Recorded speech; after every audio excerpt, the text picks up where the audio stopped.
This Yuletide miniseries is a replay of episodes originally published in 2024. This way, the episodes are conveniently queued up in your podcast player so you don't have to go searching for them, and you never lose your spot in the listening order. As always, we're celebrating Yuletide in real time in the Numinous Network. I hope you'll join us for daily altar time from 10 to 10:30 a.m. Pacific, starting December 21st, winter solstice, and going through till New Year on January 1st. We're gathering on Zoom to check in, light our candles, and do a 20-minute guided trance journey to connect with the Yuletide theme of the day. So join us in the Numinous Network for Yuletide. Sign up at carmenspaniola.com.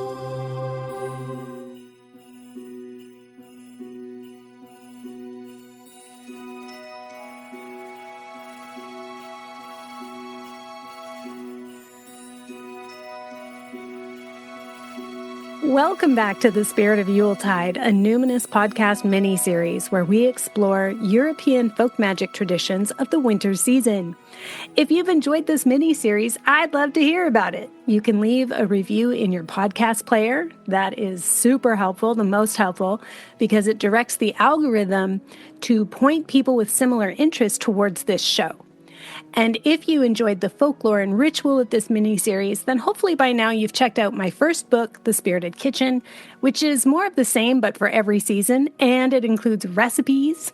And if you're not much of a cook, here's a review that a reader left on Amazon.ca. Jen Hamilton writes, I am a longtime listener of Carmen's podcast and a member of her Numinous Network. I am not, however, much of a cook. So I've had her book in my cart for ages, thinking that the recipes would be wasted on me. Imagine my surprise and delight when her long-avoided book arrived and I realized that it was not yet another pretty cookbook that would gather dust on my shelf, but a breathtaking glimpse into Carmen's life, altars, and Wheel of the Year. Each section is more beautiful than the next. The photos are moody and evocative in all the right ways. Making up for lost time, I read it cover to cover and now plan to relish and savor each season as it comes. My soul is soothed just seeing the pictures of the foods and traditions of my ancestors, and maybe even inspired to try something and make it my own. Thank you, Carmen. No, thank you, Jen, for laying it out there, honestly, for the people. I'm very touched and very grateful to you for helping people find this information it really is. It's so soothing for the soul. That's really what I hoped for with that book, that people wouldn't have to try anything and it would already feel like part of their ancestral veneration practice.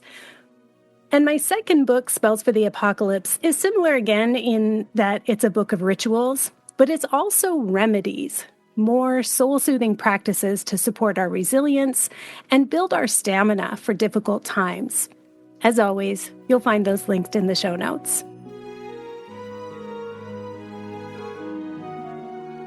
In this penultimate episode, second to last, penultimate, that I learned that word in the 9th grade, can't stop, won't stop, always looking for opportunities to use it. Here we go. In this, the penultimate episode, we are talking about celebrating community and all the carousing and merrymaking that happens on the last night of the year. Now, the whole season of Yuletide puts a very strong focus on hospitality and gathering for events.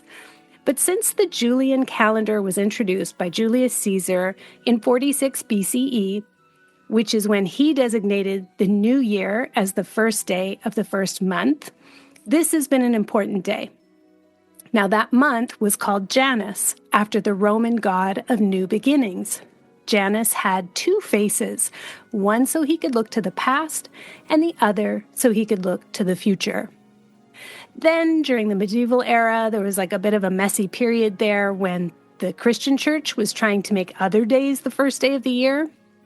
But since the Gregorian calendar was put in place by Pope Gregory VIII in 1582, he reinstated December 31st as the last day of the year and January 1st as the new year. And so again, this day has been a pretty big deal for a long time. That's like over 400 years.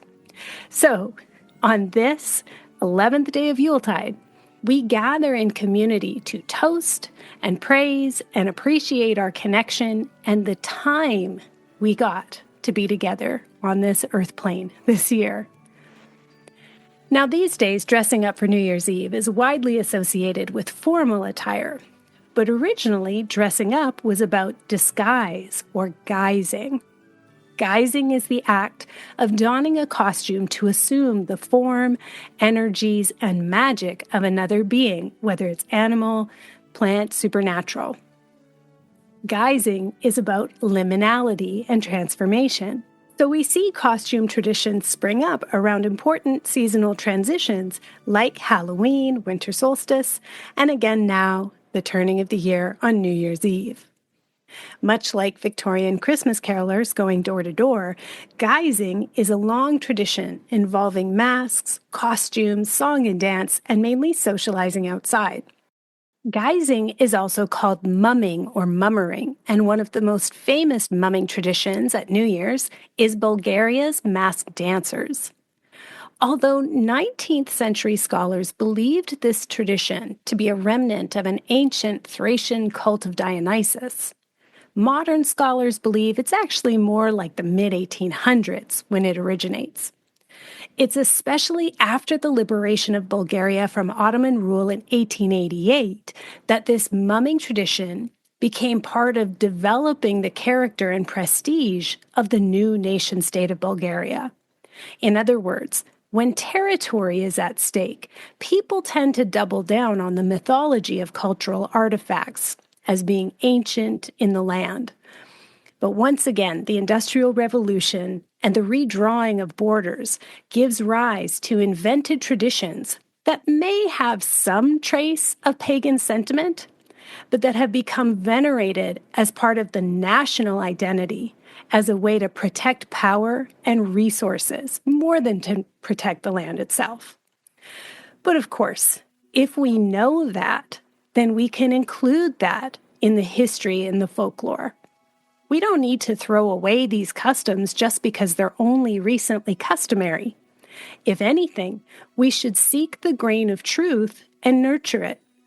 We should correct the attribution errors so we can rehabilitate these practices by applying an anti-colonial lens, recentering the stated purpose of the rituals, and continuing them in the spirit of animism and collective reclamation of our connection to the earth and spirits of the land.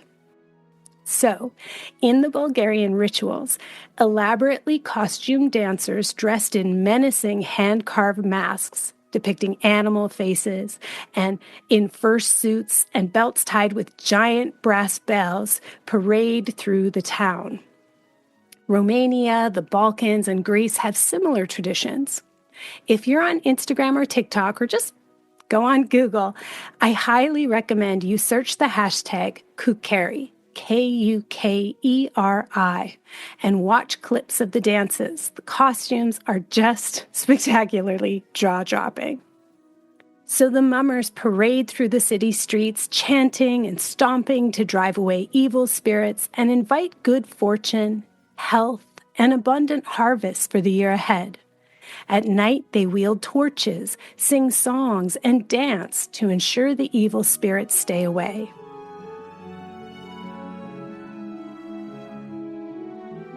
The wildest place I've ever spent New Year's Eve was in southern Spain.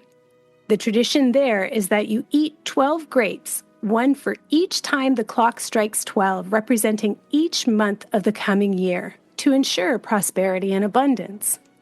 In Greece, they'll hang a bunch of onions on the door on New Year's Eve. Onions represent fertility and abundance because of how they'll sprout if left alone for long enough. Lots of places set off firecrackers and fireworks on New Year's Eve, a tradition going back to ancient China that is purportedly to dispel evil spirits. In Scotland and the Isles, people wear elaborate costumes of woven straw from head to toe. In some places, this is called skeckling or skelling. And often, children would be dressed head to toe in these complex straw costumes. People would go from house to house playing fiddle music and dancing and showing off their costumes in exchange for food and drink and treats. Ireland's straw boys and wren boys have a similar act, singing songs and playing fiddle, but with the tall peaked cap of straw that covers their face. Similarly, in Finland, a young man would be bundled up in straw with a straw hat and a mask so his eyes and mouth were the only thing visible, and he would be paraded through the village, sometimes on a hobby horse and other times on a sleigh pulled by a troop of costumed men dressed as a goat, a bear, and a crane. They'd go house to house singing specific songs in exchange for beer. In England, Morris dancers and mummers perform in the streets and door to door with music, jokes, recitations, and dance. Their performances often express central themes of death and resurrection and are ended when the homeowner or audience can guess their identities or they are given some food and drink. This mumming tradition continues today in Canada in Newfoundland and Labrador. Throughout the British Isles, a rowdy bit of wassailing is customary. Wassail is a drink made of spiced mulled apple cider, and sometimes there's curdled cream or beaten eggs added. Yum! As we've already learned, folks would begin the revelry in the orchard with a toast to the most revered apple or fruit tree, to whom a cup of wassail and a piece of toast would be given as an offering. And then wassail moves from a noun to a verb, and people wassail from door to door, singing songs and asking to be served even more wassail in exchange. Wassail is also a greeting, dated in print to the 13th century, that basically means a drink to your good health. In Switzerland, the geysers go out into the countryside wearing huge cowbells and headdresses where they yodel at the top of their lungs. In Moldova, people wear costumes made of bear skins and assume the form of bears in an elaborate dance accompanied by fiddlers and surrounded by the community to honor their spiritual brotherhood with bears. In Romania, their New Year's traditions also include masked dances where they play out the death and rebirth of the year. Their masked dances include bear, but also goat, stag, and horse costumes. Their masks are carved of wood with mechanical actions like jaws that open and close or legs that move, as well as real animal hides, fur, and hair. Most involve an animal that dies and is resurrected. They also have dances that involve scary masked men chasing away the old year, and ones that include more elderly men and women representing Father and Mother Time and the aging year, who dance until they are replaced by younger men and women dancers representing the vitality of the incoming new year.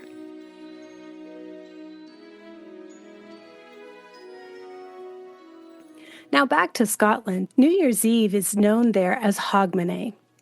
Because the very strict Church of Scotland discouraged the celebration of Christmas for nearly 400 years, New Year's Eve and New Year's Day have been a very big deal in Scotland. In fact, Christmas wasn't even declared a public holiday in Scotland until 1958.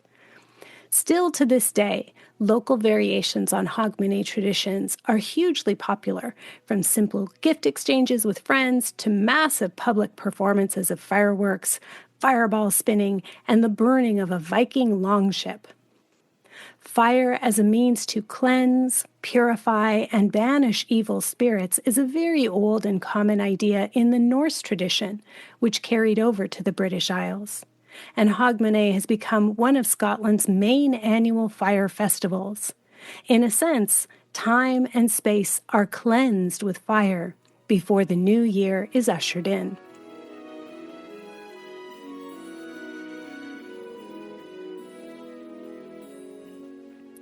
However you wish to celebrate the ending of one year and the beginning of the new, make sure to include your community somehow. Even if you don't want to gather in real time with people, call your people up or send them a voice note. Tell them you love them. Set up a time to meet for a visit or to have a cup of tea over Zoom. The truly meaningful part of this tradition of gathering on New Year's Eve comes from turning to a dear person that we love and saying, "I love you. Thank you for being in my life." This is also our final day of preparations for the new year. This is the day for paying debts, delivering donations to the charity of your choice, getting your house in order, and in all ways possible, leaving the tasks of the past year in the past. Today is a good day for seining, the Scottish tradition of blessing and cleansing, by carrying a smoldering juniper branch through each room of the house to drive out evil spirits. In some accounts, the seining was so thoroughly done that the family had to wait outside for a while to allow the smoke to clear inside, lest they begin coughing and gasping for breath. And since nothing should leave the house on New Year's Day, this is also the night to empty ashes from the hearth or remove garbage or recycling from the home. The daytime is marked with an abundance of cakes and the night with an abundance of ale and whiskey. Having a roaring fire is good luck, but not if the fire goes out before midnight, so much care should be taken in advance to ensure a strong store of wood. In countries far and wide, when the clock strikes midnight, people set off fireworks, smash plates, knock on their walls, clap their hands, and make all kinds of noise to dispel the old energies of the past year and make way for the new. A Scottish tradition was for the head of each household to take a torch outside and ceremonially bring it back inside the house to guide the new year in. Another custom is to sweep dirt out the back door and then go to the front door to welcome in a first-footing guest.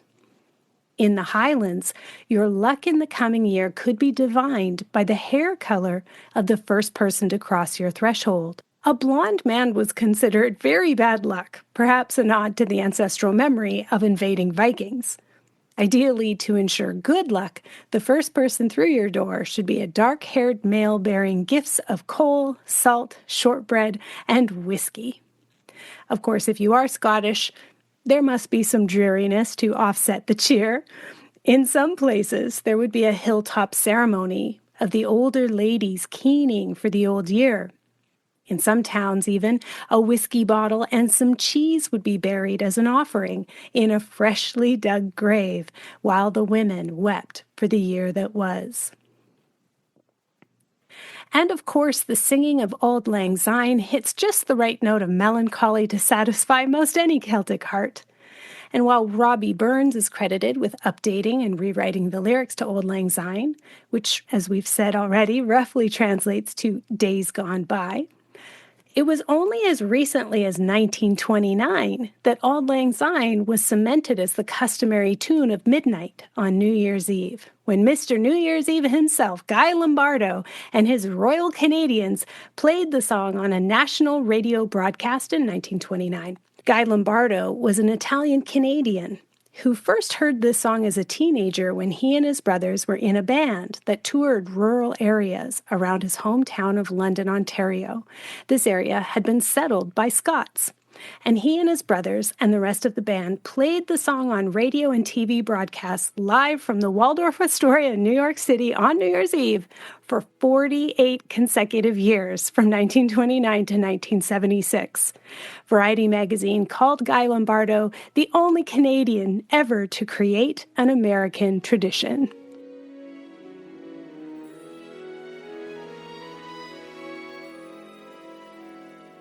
For introverts and those who are afflicted with loneliness at this time of year, my recommendation is that you still allow your mirror neurons to benefit from witnessing connection. What I mean is, we mammals are so wired for connection, to survive in tribe, that even observing strangers and celebrities on screen having healing connections is good for our own brains, vital organs, and nervous system. Watching films that show themes of community, connection, devotion, bonding, loving cooperation, friendship, mentorship, and relationships of mutuality and reciprocity are like a tonic for the nervous system. If you're staying home tonight and you're by yourself, maybe it's time to watch a good buddy movie or a feel-good family flick with sacred intention. Cinema really can be a healing ritual, even if it's animation. Or put some aromatherapy in the diffuser and pull on a soft blanket, because touch and aroma are the two senses that work directly on the limbic system to quickly soothe emotions, and then settle in for some cinematic attachment therapy. Another healing ritual you could do is to collect a stone or small object for every person who has inspired or supported you over the past year. Include the animal and plant people, spiritual beings, and deities as well. Make a circle on the floor with all your stones. Sit in the center of your circle of stones, your circle of allies, and feel yourself being supported by all these special friends and energies. Light a candle to represent the warmth and guidance you've received from your support system this year. And when the clock strikes 12, do a little cleansing ritual. Open your back door or window to usher the past year right on out, and carry your candle to the front door and open it to welcome the new year in. Raise a toast to the people who've supported you this year and to yourself for making it through another year. Happy New Year to you. I wish you 1,000 blessings upon your hearth.